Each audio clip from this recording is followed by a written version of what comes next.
ఇప్పుడు ఆంధ్ర రాజకీయాలు ఎలా అనిపిస్తున్నాయి? హాట్ గా ఉంది ఇప్పుడు టాపిక్ అయితే 6 పథకాలు ఇవ్వను అంటే ఇప్పట్లో ఇవ్వము కంపల్సరీ ఒక 1 year లోపల ఇస్తాము అని చంద్రబాబు నాయుడు ప్రకటించినప్పటి నుంచి హాట్ టాపిక్ మారిపోయింది.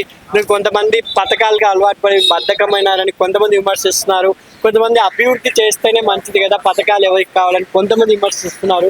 నిజంగా వైసీపీ పార్టీ స్ట్రాంగ్ గా ఉందా పడిపోయిందా అంటే విజయసాయి రెడ్డి గారు జగన్ గారికి చాలా సపోర్టివ్ గా ఉన్నారు. అలాంటి విజయసాయి రెడ్డి గారు రాజీనామా చేసినది హాట్ టాపిక్ గా ఉంది ఇప్పుడు ఆంధ్ర మొత్తం పాలిటిక్స్ లో. ఆయన టీడీపీలో జాయిన్ అవుతారని కొంతమంది అంటుంటే లేదు ఆయన ఇంకా రాజకీయ మొత్తం విసిపెట్టేస్తారు ఆయన బిజినెస్ లో ఏదో ఆయన చేసుకుంటున్నారని టాపిక్ వస్తుంది. కాబట్టి ఇంకో టాపిక్ ఏంటంటే ఆయన సభ్యత్వం చిరంజీవి గారికి ఇస్తున్నారు అని కూడా చెప్తున్నారు. ఇలా రకరకాలుగా జరుగుతుంది. కానీ ఎవరు కొట్లాడుకున్నా ప్రజల కోసం ఏ పార్టీ పరిపాలిస్తుందో ఏ పార్టీ పనిచేస్తుందో వాళ్ళకే ప్రజలు కూడా సపోర్ట్ ఇస్తారు అన్ని చూస్తుంటారు. కాబట్టి ఇప్పుడు జగన్ గారు కూడా మంచి చేశారు.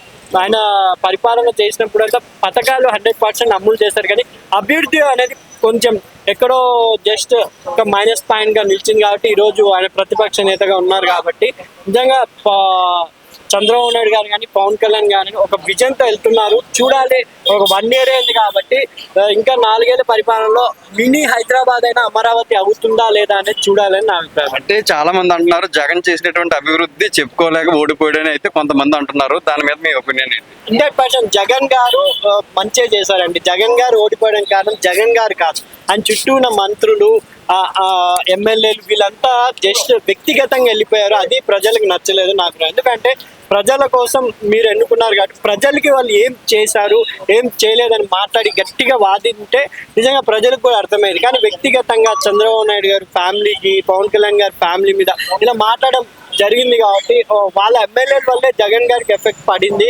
ఆయన ఇప్పటికి కూడా ప్రజల గుండెల్లో రాజశేఖర రెడ్డి గారి తర్వాత జగన్ గారు కూడా ఉన్నారు.